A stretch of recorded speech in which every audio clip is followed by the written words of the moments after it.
ఓం సాయిరామ్. బాబా భక్తులందరూ ఎలా ఉన్నారండి? మన బాబావారి దయ మనందరిపైన ఉండాలని మనస్ఫూర్తిగా కోరుకుంటున్నాను. ఈరోజు మన బాబా గారు ఏం చెప్తున్నారంటే, తల్లి, నీ జీవితంలో ఈ ప్రపంచంలో ఎవ్వరికీ రాని అదృష్టాన్ని నీకు రాబోతుంది తల్లి. నువ్వు ఆశపడేది నీకు అందించబోతున్నాను తల్లి. నీకు నమ్మలేని నిజాన్ని నీకు చెప్తాను. ఎవరికీ దొరకని అదృష్టాన్ని నీకు అందిస్తున్నాను. జరిగిపోయిన కాలంలో నువ్వు పడ్డ కష్టాలన్నీ నువ్వు మర్చిపోయేలా ఒక అద్భుతాన్ని నీ జీవితంలోకి తీసుకొస్తాను.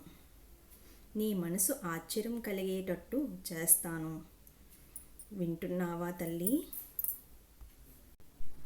చూశారు కదండి మన బాబా గారు ఏం చెప్పారు. ఈ వీడియో మీకు నచ్చుతుందని అనుకుంటున్నాను. నచ్చితే లైక్ చేయండి, సబ్స్క్రైబ్ చేయండి. ఓం సాయిరామ్.